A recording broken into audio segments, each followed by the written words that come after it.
শহীদ ওসমান হাদি বাংলাদেশের বিপ্লবীদের স্বপ্নের নাম, বাংলাদেশের বিপ্লবীদের অনুপ্রেরণার নাম। জুলাই বিপ্লবে তার অবিস্মরণীয় ভূমিকার কথা আমরা জানি, কিন্তু তার চেয়েও বড় হয়ে উঠেছিলেন বিপ্লব পরবর্তী সময়ে এই বিপ্লবকে ধরে রাখা।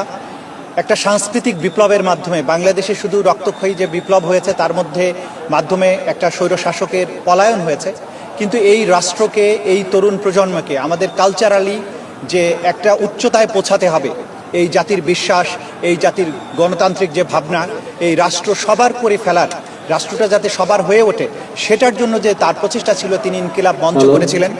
সেই প্রচেষ্টার মধ্য দিয়ে বাংলাদেশের কোটি কোটি মানুষের হৃদয় তিনি জয় করেছিলেন এবং তিনি সবসময় স্বপ্ন দেখেছেন। তিনি বলেছেন যে 50 বছর বেঁচে থাকলাম কিন্তু জাতির মধ্যে কোনো ইম্প্যাক্ট তৈরি করতে পারলাম না, তার চেয়ে 3 বছর বেঁচে থেকে জাতির জন্য যদি কোনো প্রভাব বা ইম্প্যাক্ট তৈরি করতে পারি সেটাই তার জন্য বড় প্রাপ্তি।